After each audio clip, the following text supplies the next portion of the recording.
मैं अनुरोध करूंगा इसी स्वागत की कड़ी में हमारे चारों जिलाध्यक्ष साथी आ जाएं और स्मृति भेंट करके हमारे मुख्य अतिथि महोदय हमारे नेता आदरणीय आकाश आनंद जी को स्मृति चिन्ह भेंट करके स्वागत करेंगे। चारों जिलाध्यक्ष साथी हमारे बरेली, बदायूं, पीलीभीत और शाहजहांपुर के चारों जिलाध्यक्ष और हमारे प्रभारीगण हमारे साथी आ जाएं। माननीय मुख्य अतिथि महोदय को आदरणीय हमारे नेता आकाश आनंद जी को स्मृति चिन्ह भेंट करके स्वागत करेंगे।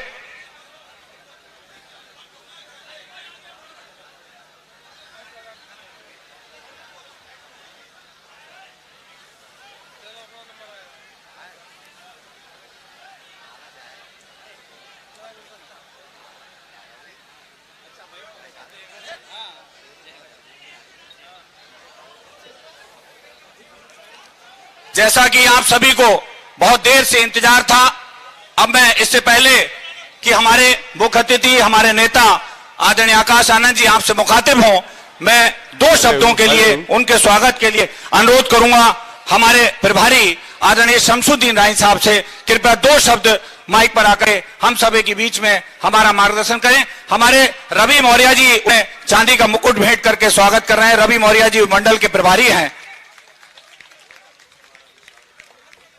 आबिद अली साहब भी, आबिद अली जो हमारे आंवला के प्रत्याशी हैं, वो भी स्मृति चिन्ह देकर के स्वागत करना चाहते हैं। आबिद अली साहब, बाबा साहब डॉक्टर अंबेडकर जी की प्रतिमा, एक बार जोरदार तालियों से स्वागत।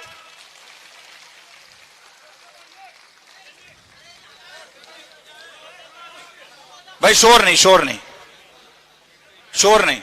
और ये पत्रकार गैलरी छोड़ देना। आप सभी साथियों से अनुरोध है, पार्टी के जितने भी साथी हैं, पत्रकार गैलरी खाली कर देना। मैं अनुरोध करूंगा आदरणीय, अब बहुत ही अदब और सम्मान के साथ माननीय मुख्य अतिथि महोदय को बुलाने से पहले मैं चाहूंगा हमारे प्रभारी आदरणीय शमसुद्दीन राय साहब 2 शब्द कहकर उनका स्वागत करेंगे। आदरणीय शमसुद्दीन राय साहब।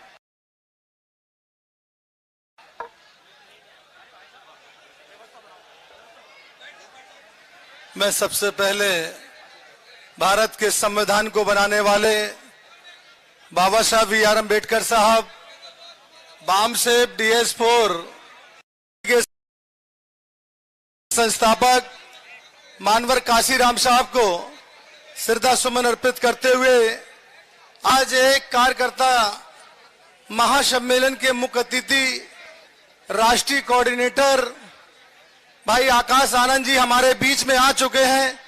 हम इस मंडल की ओर से और आप सब जन समूह की ओर से जोरदार ताली बजाकर स्वागत करते हैं, इस्तकबाल करते हैं, खैर मकदम करते हैं।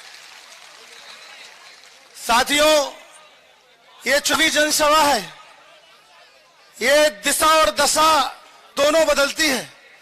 मंच पर हमारे जितने भी जिम्मेदार साथी बैठे हैं, हमारे बीच में मंडल के प्रभारी, जिले के सभी जिला अध्यक्ष, विधानसभा के सभी विधानसभा अध्यक्ष के साथ साथ बूथ और सेक्टर से जिम्मेदार साथी आए हैं, उनका भी मैं जोरदार स्वागत करता हूं, इस्तकबाल करता हूं। बड़े तादाद में आप लोग आए हैं। साथियों, मैं आपके बीच में और आकाश आनंद जी के बीच में कोई वादा डालना नहीं चाहता हूं। मैं इतना कहना चाहता हूं कि आप लोग जिस जोश और खरोश के साथ यहां आपको अपनी रैली में कामयाब करने के लिए आए हैं, अब मेरी आपसे एक अपील है कि इसको चुनाव में यहां से संकल्प लेकर जाएंगे। ये युवाओं की धड़कन आपके बीच में, हमारे राष्ट्रीय कोऑर्डिनेटर आपके बीच में आए हैं जो दिलों में राज करते हैं। इसलिए आप लोग जो नौजवान साथी हैं, हमारे बुजुर्ग साथी हैं, सेक्टर के साथी हैं, आज से अपनी अपनी लोकसभाओं में चुनाव में लगकर एक एक जो यहां जब भी एक वोट पड़ेगा, एक एक ताकत के साथ सर समाज को जोड़ने का काम करेंगे और सर समाज को वोट डलाने का काम करेंगे। क्योंकि इस देश भाजपा और सपा ये दोनों एक ही थाली के चट्टे बट्टे हैं। ये सपा डरा के वोट लेती है और भाजपा डरा के लेती है।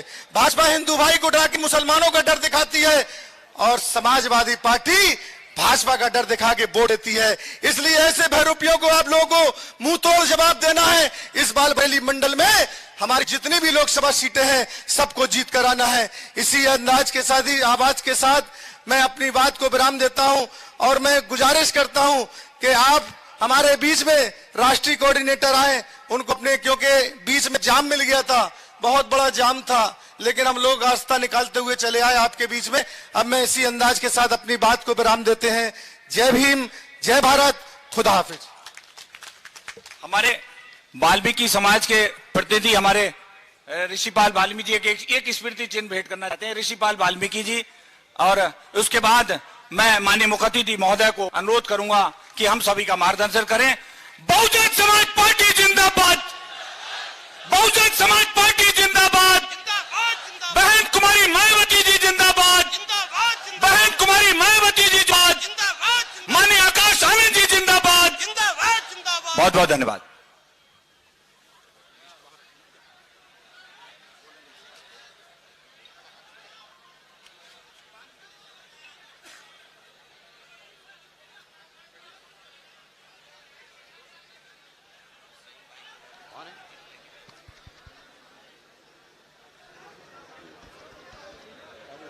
चेक।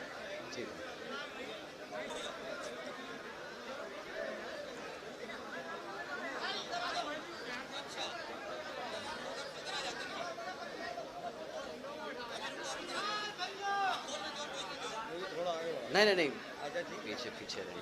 Thank you. जय भीम, सलाम साथियों, और मेरा आप सभी को प्रणाम। साथियों, इससे पहले मैं आप सबके बीच में अपनी बात रखूं, मैं यहां मौजूद सभी माताएं, बहनें, बड़े बुजुर्ग और युवा साथियों का, जो पिछले 3-4 घंटे से हमारा यहां इंतजार कर रहे हैं, गर्मी में बैठे हैं हमें सुनने के लिए, आप सभी का मैं तहे दिल से धन्यवाद करता हूं। साथियों, साथ ही साथ आज यहां मंच पे मौजूद सभी छोटे बड़े नेता, सभी पदाधिकारीगण, आप सभी का भी मैं तहे दिल से धन्यवाद करता हूं कि आपने आज की जनसभा को इतनी अच्छे से सक्सेसफुली और इतने ऑर्डर से एग्जीक्यूट किया है।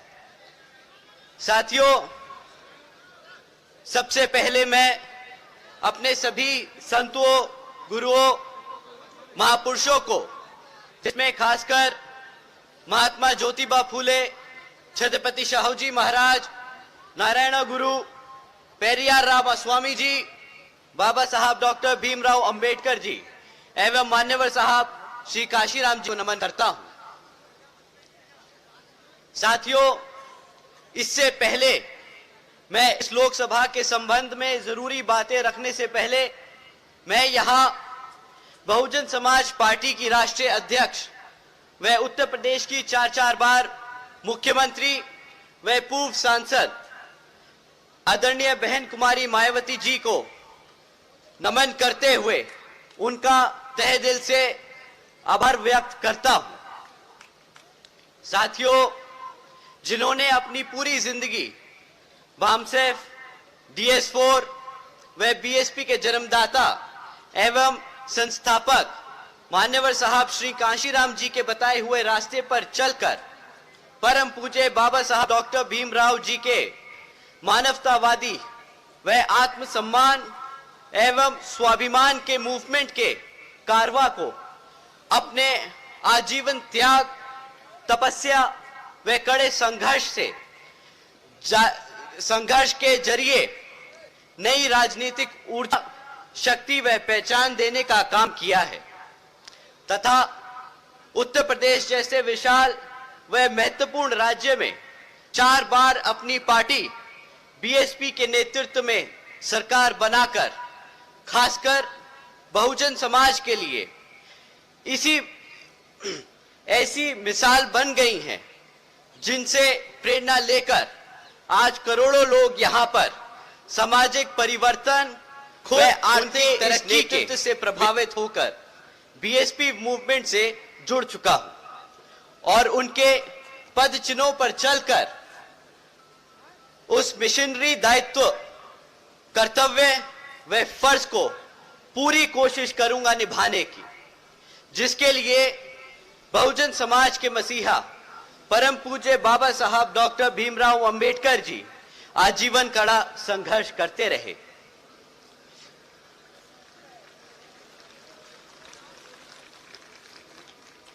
साथियों, मैं ये बात कुछ 2-3 रैलियों से 2-3 मीटिंगों से दोहराता आया हूं, परंतु आज आप सबके सामने मुझे पहली बार अपनी बात रखने का मौका मिल रहा है, तो मैं फिर से आप लोगों के बीच में ये बात दोहराना चाहूंगा। साथियों, विपक्षी पार्टियां, उनके चमचे हमारी पार्टी के कैडर को, हमारे लोगों को, हमारे कार्यकर्ताओं को भ्रमित करने की कोई कसर नहीं छोड़ते। हमारे कार्यकर्ता, हमारे वर्करों को डिमोरलाइज करने में कोई कसर नहीं छोड़ते। सबसे ज्यादा तकलीफ हमारे कार्यकर्ता को तब होती है जब उन्हें सुनने को मिलता है कि भाई हाथी किताबों के बोझ से दब रहा है, इस पे एक फाइनेंशियल बर्डन बहुत ज्यादा है। परंतु साथियों, ऐसी कोई बात नहीं। आप लोगों ने इलेक्ट्रल बॉन्ड्स के बारे में सुना होगा, आप लोगों ने क्या उसके बारे में जानकारी है? साथियों, जिनको उसके बारे में जानकारी है अपने हाथ उठाएं। आधे पंडाल में हाथ उठे हैं, आधे में नहीं। तो साथियों, मैं आप लोगों से इलेक्ट्रल बॉन्ड्स के बारे में बात करता हूं, क्योंकि वो इन किताबों से जुड़ा है। साथियों, पिछले 6 सालों में 25 राजनीतिक दलों को इन इलेक्ट्रल बॉन्ड्स के द्वारा बड़े बड़े धरना सेठों से, उनकी कंपनियों से इनको इलेक्ट्रल बॉन्ड्स के द्वारा चंदा मिला। आपको पता है कि इन 25 राजनीतिक दलों को पिछले 6 साल में कितना चंदा मिला? साथियों, 16,500 करोड़ रुपए इन 25 राजनीतिक दलों को मिले। परंतु आप जानते हैं इन 25 राजनीतिक दलों में किन किन का नाम था और किन का नहीं? साथियों, बीजेपी से लेकर समाजवादी पार्टी तक का नाम था, परंतु इसमें आपकी बीएसपी का नाम नहीं था।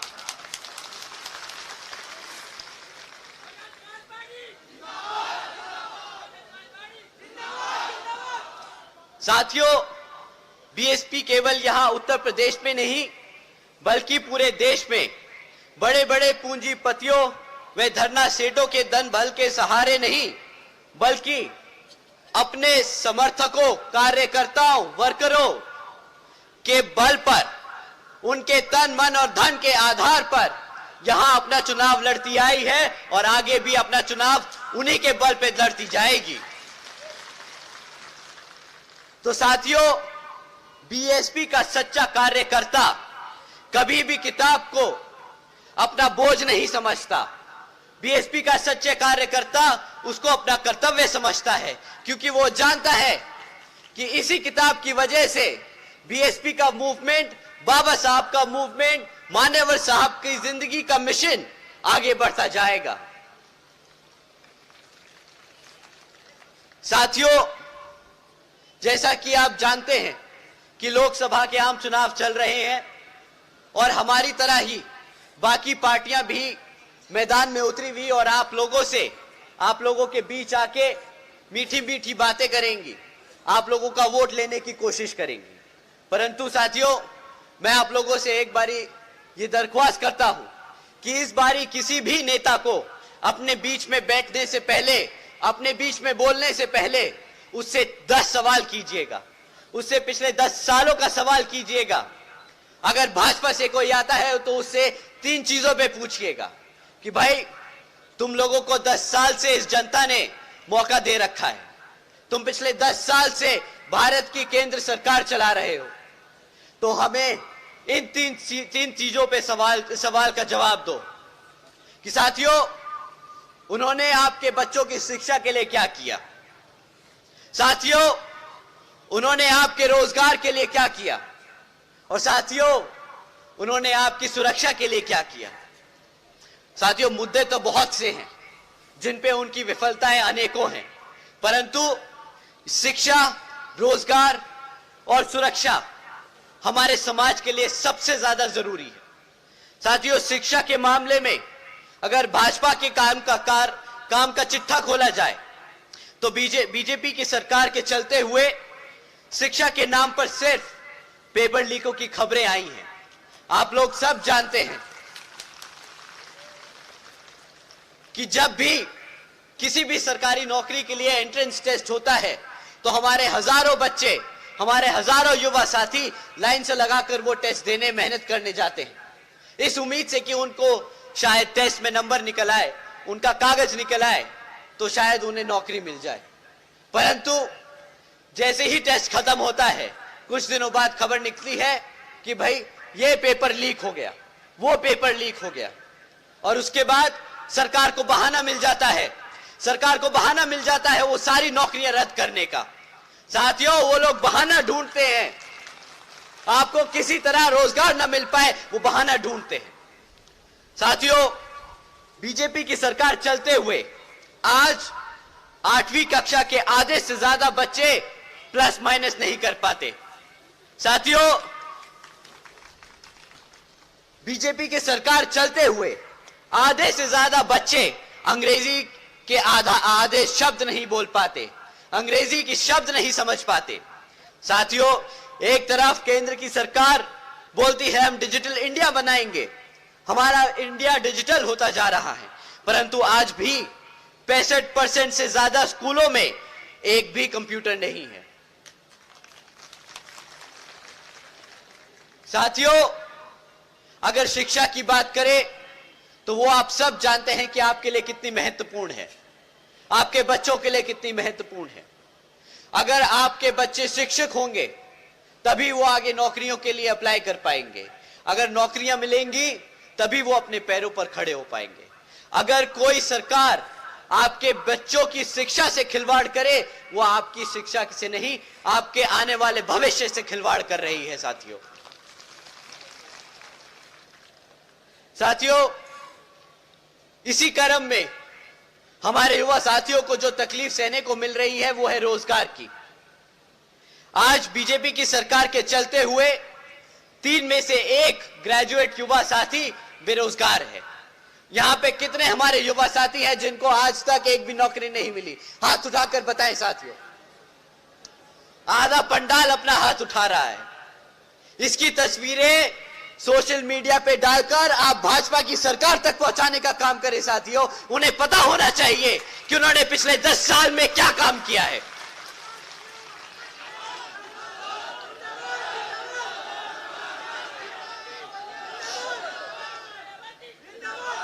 साथियों, पिछले 10 सालों में सरकारी नौकरियों को तो अता पता नहीं, अगर प्राइवेट सेक्टर में कहीं एक आधी नौकरी निकल भी जाती है तो वहां पर भी 10-10 नौकरियों के लिए 10-10 हजार लोग अप्लाई कर रहे होते हैं। कहां से मिलेगा रोजगार? कहां से आपके बच्चे अपने पैरों पर खड़े हो पाएंगे? बताइए साथियों। आपको मैं एक खबर सुनाता हूं, यह अभी कुछ महीने पहले न्यूज़पेपर में हेडलाइंस थी। 90,000 से ज्यादा पीएचडी स्कॉलर्स, इंजीनियर्स और ग्रेजुएट्स युवा साथियों ने क्लास 4 की नौकरी के लिए अप्लाई किया। अगर क्लास 4 की नौकरी के लिए पीएचडी स्कॉलर्स को अप्लाई करना पड़ रहा है तो साथियों, नौकरियों का कितना बुरा हाल है इस देश में, यह आप सब बखूबी जानते हैं। जब नौकरियां नहीं होंगी तो सरकार अपनी जनता को कैसे शांत रखेगी? आपका दिमाग, आपका ध्यान कैसे भटकाएगी? आप जानते हैं इन भाजपा के लोगों ने क्या नया स्कीम निकाला? इन्होंने नई स्कीम निकाली है कि आज ये लोग फख्र से बताते हैं कि 80 करोड़ से ज्यादा लोगों को ये मुफ्त में राशन की देने का काम कर रहे हैं। साथियों, केंद्र की सरकार के बड़े छोटे नेता सब लोग मंच पे खड़े होकर बड़े फख्र से कहते हैं कि मित्रों, हमने आज बीजेपी की सरकार चलते हुए 80 करोड़ से ज्यादा देशवासियों को मुफ्त में राशन देने का काम किया है। अब यहां पे कोई भी बच्चा, कोई भी बहन, कोई भी बड़ा बुजुर्ग, कोई भी युवा साथी ये समझ सकता है कि अगर 80 करोड़ से ज्यादा लोगों को मुफ्त में राशन लेने की जरूरत पड़ रही है तो उसके घर में ना कमाने का कोई साधन है, ना कोई काम करने का कोई रही है, तो उसके घर में ना कमाने का कोई साधन है, ना कोई काम करने का कोई तरीका है उसके पास। तो साथियों, इस बारी तमीज तहजीब से नहीं, इनसे बड़े खुल के बात कीजिए और इनसे पूछिएगा कि भाई, अगर 80 करोड़ जनता इस देश की तुम्हारे फ्री राशन पे चल रही है तो तुमने पिछले 10 साल में क्या ही काम किया है? कहां है मेरा रोजगार? कहां है मेरी शिक्षा?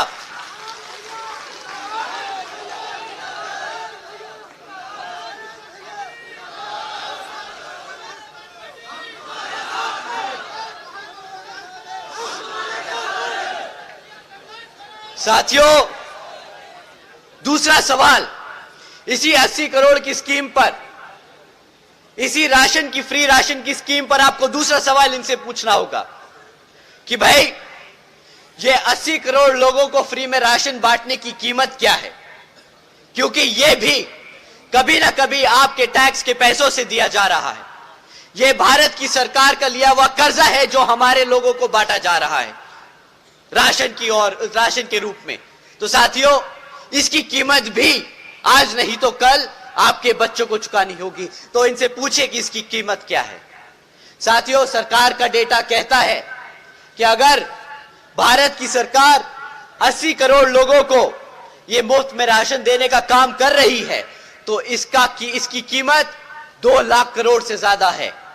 साथियों, अगर भारत सरकार का पैसा, अगर आपकी मेहनत की कमाई का पैसा 2 लाख करोड़ रुपया ऐसे मुफ्त में राशन में बांटने में लगाया जाएगा तो फिर यहां पे कौन सा डेवलपमेंट हो रहा है, इसका भी जरा हिसाब देने का काम आ गया है।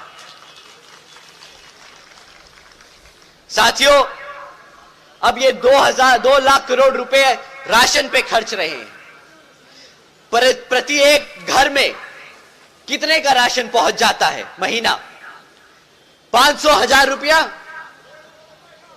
500,000 रुपये का राशन महीना मिलेगा, 150 रुपए का। साथियों, हम कहते हैं महंगा सा महंगा कर लो तुम करप्शन, इसमें भी ले जाओ 1000 रुपए का राशन। साल में 6,000 रुपए से ज्यादा का राशन नहीं मिलता है हमारे गरीब लोगों को। साल में 6,000 रुपए से ज्यादा का राशन नहीं मिलता, परंतु इसके बदले आपसे क्या लूटा जाता है? अगर क्लास 4 की भी नौकरी दे देते तो महीना 15-20 हजार रुपया तो मिलता। साल का 2.5 लाख रुपया मिलता आपको। 6,000 रुपए लेके, 6,000 रुपए का राशन देके आपसे 2.5 लाख रुपए लूटने का काम करते हैं ये। साथियों, इनका गुजरात मॉडल अगर यही कहता है तो नहीं चाहिए हमें गुजरात का मॉडल, नहीं चाहिए हमें ऐसा फ्री का राशन। हमें अपने पैरों पर खड़े होने का अवसर चाहिए जो हमारे बाबा साहब दे के गए हैं।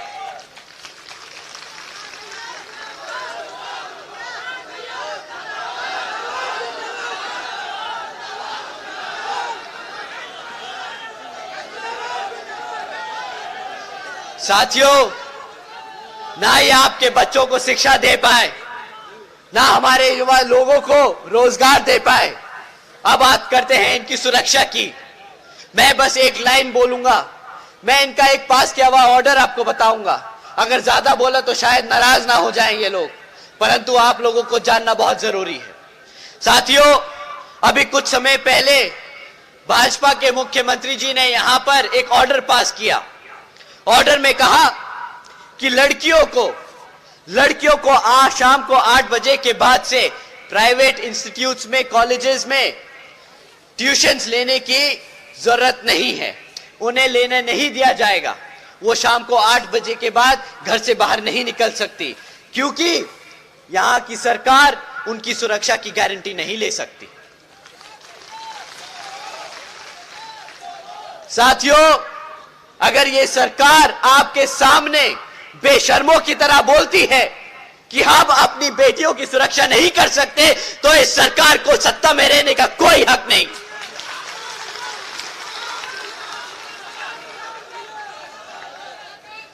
ना ये सुरक्षा दे पाए, ना ये शिक्षा दे पाए, ना ये रोजगार दे पाए। किस बात का अखंड भारत की बात करते हैं ये लोग? कहां से बनेगा अखंड भारत जब आप अपने लोगों को, अपनी जनता को सुरक्षित नहीं रख सके? आप लोगों ने धोखा नहीं दिया है, आप लोगों ने हमारी जनता को धोखा नहीं दिया है, आप लोगों ने गद्दारी की है। आपसे बड़ा देशद्रोही नहीं अगर आप अपनी आवाम को अपने पैरों पर नहीं खड़ा कर सकते। साथियों, ना सुरक्षा दे पाए, ना शिक्षा दे पाए, ना रोजगार दे पाए। जिन लोगों के सर पे छत थी वो भी छीन ली। ये सरकार गर्व से बोलती है कि हमारी सरकार तो बुलडोजर की सरकार है। हमारी जनता ने, हमारी भोली जनता ने इसलिए आपको वोट नहीं डाला था, इसलिए आपको वोट नहीं डाला था कि आप हमारे घर उखाड़ दें, अपनी बुलडोजर हमारे लोगों की छत उखाड़ने का इस्तेमाल करें। साथियों, अगर ये लोग इतनी सी बात नहीं समझ पाए कि ये एक बेइज्जती का टैग है, बुलडोजर की सरकार एक बेइज्जती का टैग है, तो इनको कोई ज्ञान देने की जरूरत नहीं। आप लोगों को इनसे सिर्फ सवाल करने हैं, और अगली बार ये आप लोगों के बीच में आए, जो इन्होंने आपके साथ किया है वो आप इनके साथ करेंगे। इन्होंने आपके हाथ में कटोरा थमाने का काम किया है। साथियों, इस बार ये वोट मांगने आए तो इनको वही खाली कटोरा थमा के वापस भेज दीजिएगा।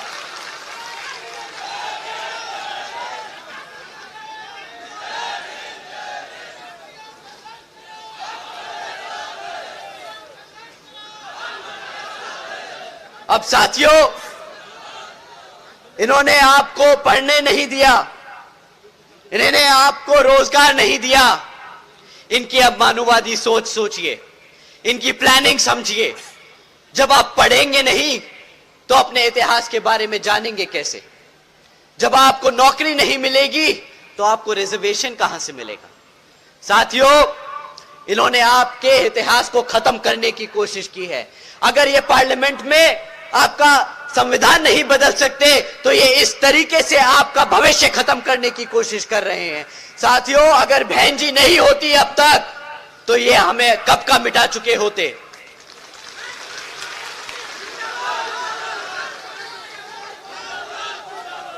साथियों, इस बार आने वाले लोकसभा आम चुनाव में आप लोगों को इनको खदेड़ के भगा देना है मैदान से, और हाथी वाले निशान के सामने वाला बटन दबाकर यहां बहन जी के हाथ मजबूत करने का काम करना है।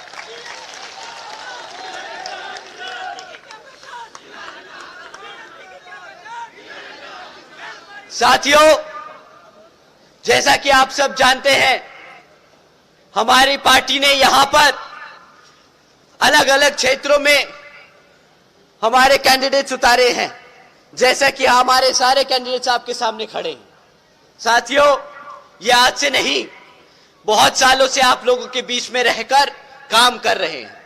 तो समय आ गया है कि आप लोग आने वाले चुनाव में इन लोगों को वोट डालकर यहां पर पार्लियामेंट में भेजने का काम करें, ताकि ये आपके लिए पार्लियामेंट में जाकर आपके हकों के लिए लड़ सकें। आप सब बैठ।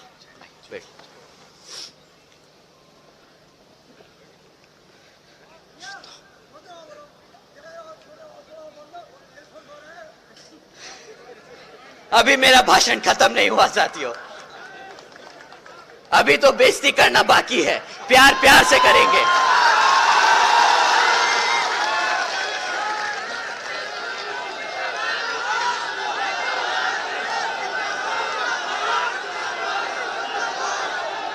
साथियों, ये लोग अपने आप को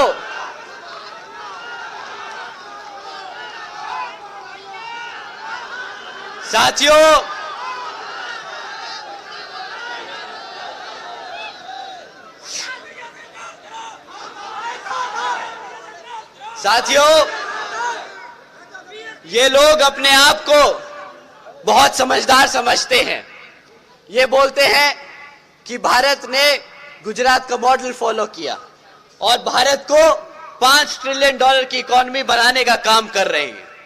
इन समझदारों से कोई सवाल करे और इनको एक फैक्ट दे कि भाई, जब 2014 में आपने केंद्र की सरकार में अपनी सत्ता ली थी, तब भारत की सरकार पर 58,60,000 करोड़ का कर्जा था।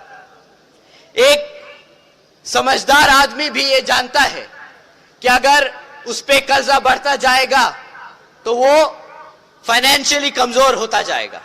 वो कोई तरक्की नहीं कर रहा, वो कर्जे के पैसे पर जी रहा है, वो समय खरीद रहा है कि उसे कभी ना कभी तो वो पैसा चुकाना होगा। जब इन्होंने 2014 में भारत सरकार में ये लोग वोट लेके पहुंचे थे तो भारत सरकार पर 58,60,000 करोड़ का कर्जा था।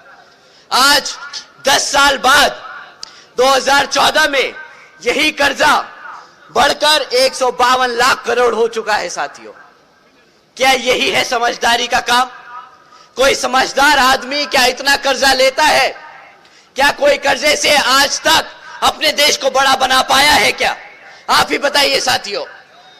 इन्होंने तो अगले 10 सालों बाद अपना पल्ला झाड़ लेना है। ये तो मंच पर आकर फिर खड़े होकर बोल पड़ेंगे, अरे हम तो फकीर आदमी हैं, झोला उठाकर चल पड़ेंगे। और ये 152 लाख करोड़ का कर्जा हमारे लोगों पर छोड़ जाएंगे। इन लोगों की पुरानी फितरत है साथियों, दूसरों का काम दूसरों पे चिपकाने का। ये लोग मार्केटिंग का काम बहुत बखूबी अच्छे से जानते हैं। ये लोग पिछले 10 साल में सिर्फ अपनी मार्केटिंग करते आए हैं। हर दूसरे दिन एक नई योजना निकालेंगे, कभी ये योजना कभी वो योजना। जब योजनाओं के आइडिया खत्म हो जाएंगे तो योजना 2.0, योजना 3.0, योजना 4.0, इनकी योजनाएं नहीं खत्म होंगी साथियों। पर हकीकत में उन योजनाओं का जमीनी स्तर पे कोई फायदा नहीं। वो योजना के लिए अगर 100 रुपए लगाने को रखते हैं बजट में, तो उन 100 रुपए में से 10 रुपए जमीन पर आते हैं। 90 रुपए ये अपनी मार्केटिंग एजेंसीज को देते हैं ताकि गांव-गांव तक इनका वो मैसेज जाए। अरे गांव तक मैसेज पहुंचाना नहीं, वो योजना का काम कराना होता है ताकि आपका गरीब आदमी आपके मेहनत कमाए हुए पैसे से उसका फायदा हो सके। ये मॉडर्न इंडिया की मॉडर्न मार्केटिंग एजेंसी है साथियों। ये इलेक्शन जीतने आपके भले के लिए नहीं लड़ते, ये इलेक्शन अपने आप को सत्ता में रखने के लिए लड़ते हैं। ये इलेक्शन आपको सत्ता से दूर रखने के लिए करते हैं। ये इलेक्शन आपको कमजोर रखने के लिए करते हैं। ये इलेक्शन हमारे संविधान को बदलने की कोशिश के लिए लड़ते हैं। साथियों, इनसे बड़ा देशद्रोही कोई नहीं। साथियों, अगर ये भाजपा का हाल है तो यहां उत्तर प्रदेश में एक लाल टोपी वाले भी हैं।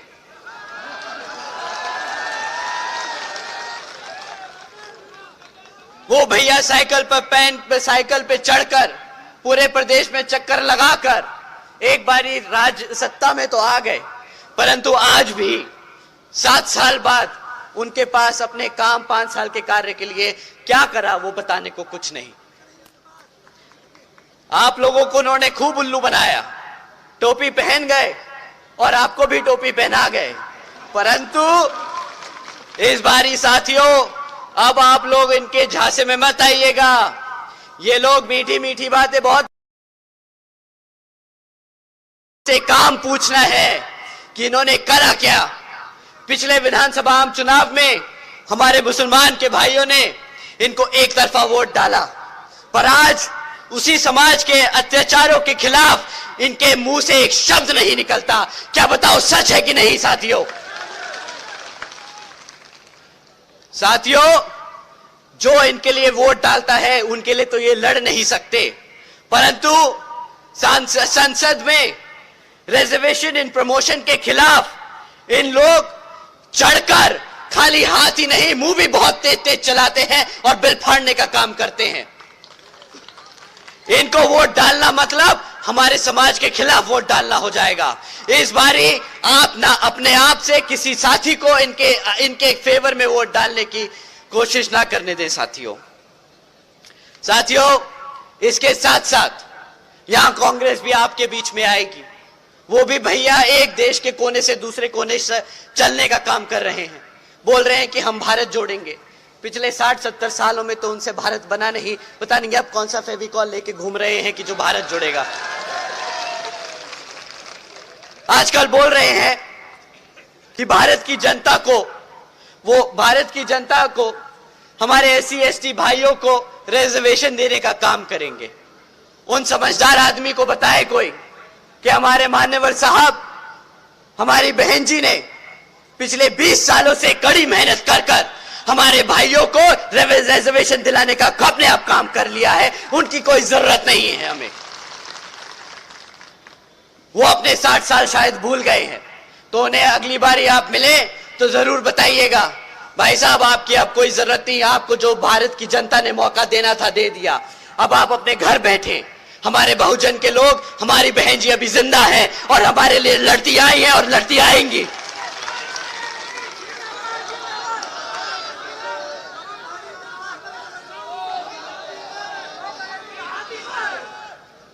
सही कहा। एक बार वो नारा जरूर दे दीजिए। आइए साथियों,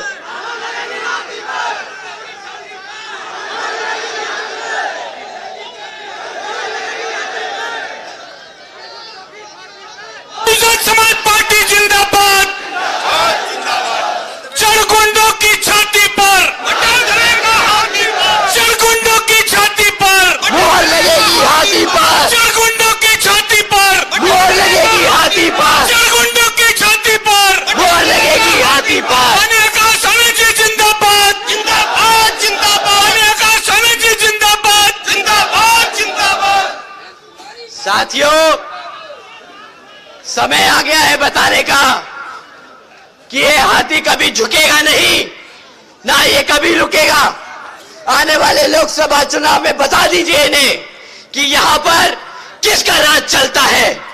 हमारे बहुजन समाज के लोग ना कभी झुके हैं, ना कभी झुकेंगे, हमेशा आगे बढ़ते चलेंगे।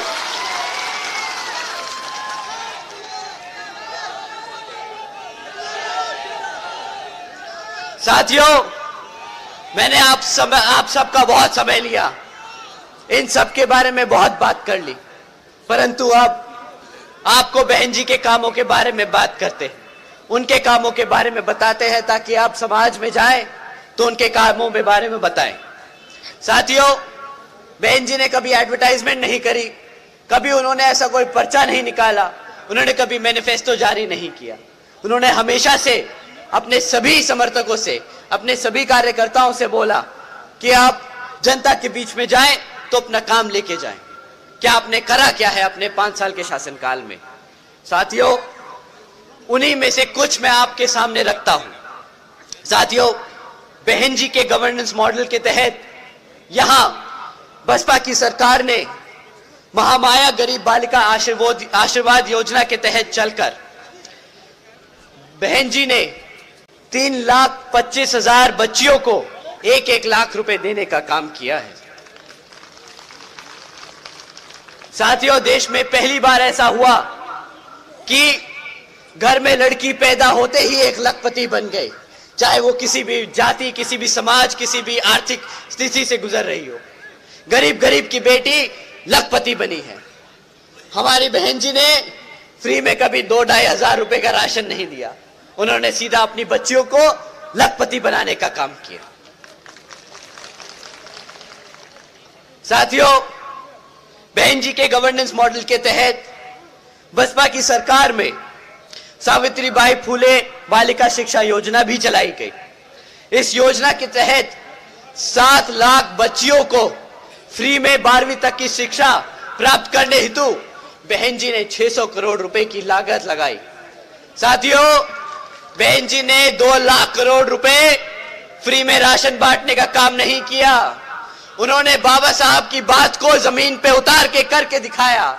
बाबा साहब कहते थे कि शिक्षा वो शेरनी का दूध है, अगर कोई पी ले तो हमेशा दहाड़ती रहेगी।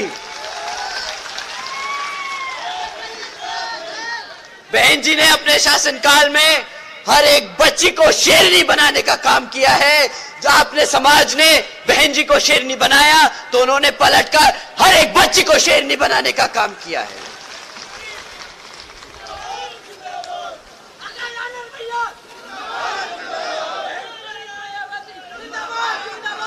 साथियों, इसी क्रम में आगे चलते हुए बहन जी के मॉडल ऑफ गवर्नेंस के तहत बसपा की सरकार ने प्रदेश के कई व्यवसायिक technical institutes, engineering colleges, polytechnic एवं इंडस्ट्रियल इंस्टीट्यूट्स में अन्य पिछड़े वर्गों के छात्रों के लिए 27% सीटों की आरक्षण तय किया। उन्होंने साथ ही साथ देश में पहली बार सरकारी कॉलेजेस के सरकारी हॉस्टल्स में 27% हमारे पिछड़े साथियों के लिए, पिछड़े समाज के साथियों के लिए सीट का रिजर्वेशन किया। साथियों, उन्होंने खाली कॉलेजेस और इंस्टीट्यूट्स नहीं बनाए, उन्होंने हमारे समाज को उसमें पढ़ने लिखने के लिए भी मदद की। वो चाहती थी कि हर समाज का बच्चा पढ़ लिख कर आगे बढ़े। उन्होंने खाली स्कूल बनाकर उसमें टीचर्स भरने का काम नहीं किया। उन्होंने कभी भी और सरकारों की तरह खाली स्कूल नहीं बनाए, उन्होंने उसमें शिक्षक भी भरे ताकि बच्चे पढ़ सके उधर। साथियों, बहन जी के गवर्नेंस मॉडल के तहत बसपा की सरकार ने, प्रदेश ने अपने शासनकाल में 12,500 करोड़ की लागत से हमारे SC ST व OBC साथ आदिवासी समाज के परिवारों को 3,50,000 से ज्यादा परिवारों को अपना खुद का घर देने का काम किया।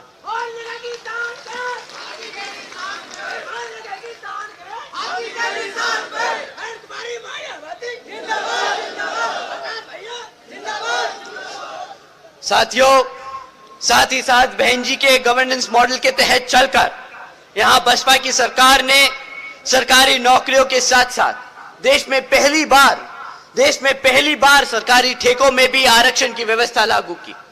उसके साथ साथ सरकारी नौकरियों में भर्ती पे लगी हुई रोक को भी हटाकर यहां पर सभी जरूरतमंदों को सरकारी नौकरी देने का काम किया।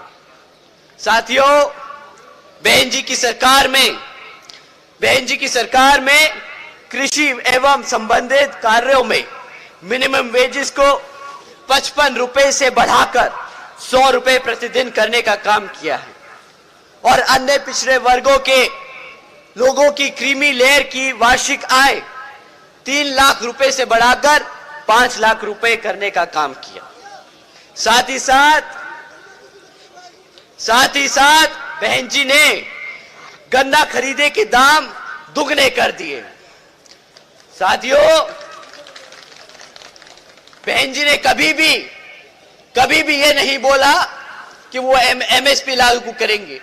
उन्होंने कभी भी नहीं बोला कि हम ये वादा करते हैं, हम वो वादा करते हैं।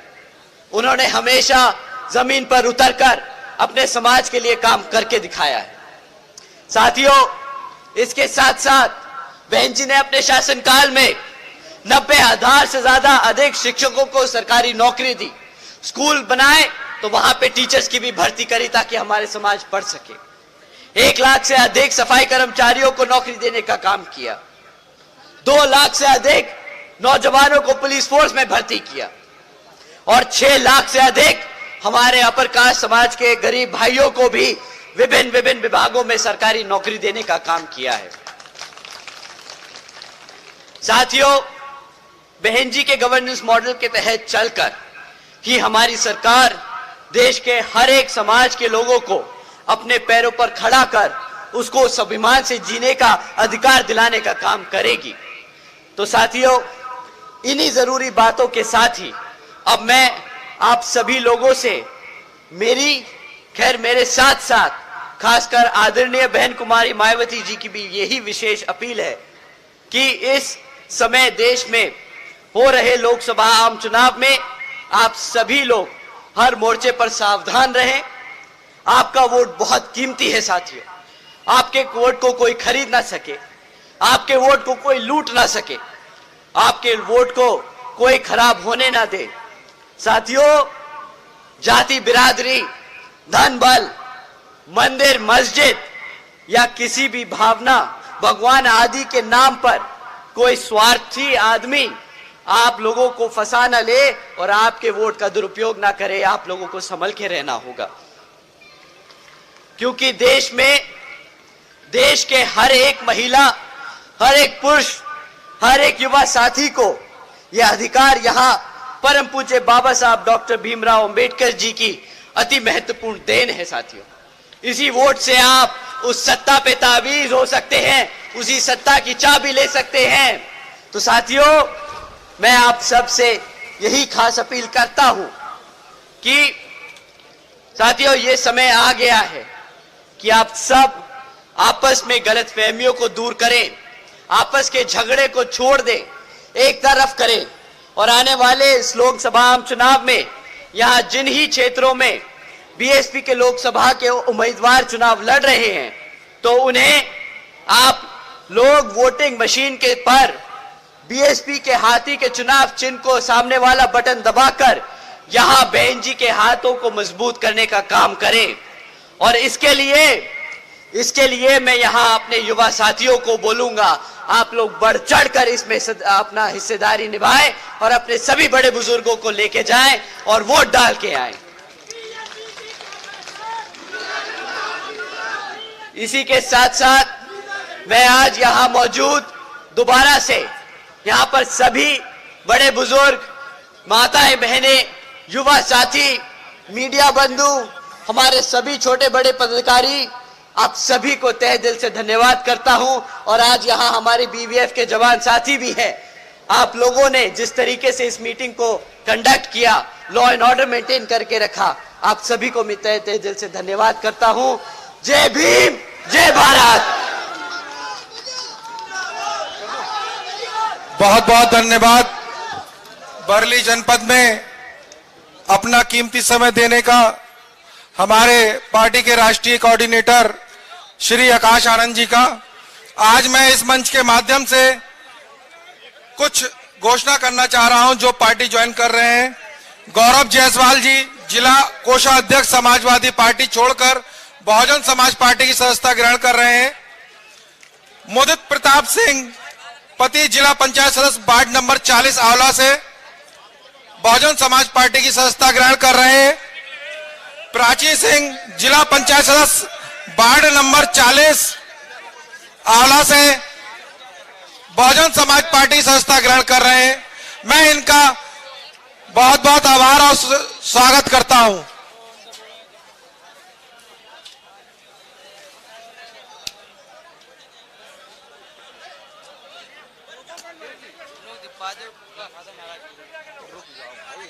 प्रोटोकॉल है कुछ नहीं है, हर चीज में हाथ में है, तुम लोग ये बता दो।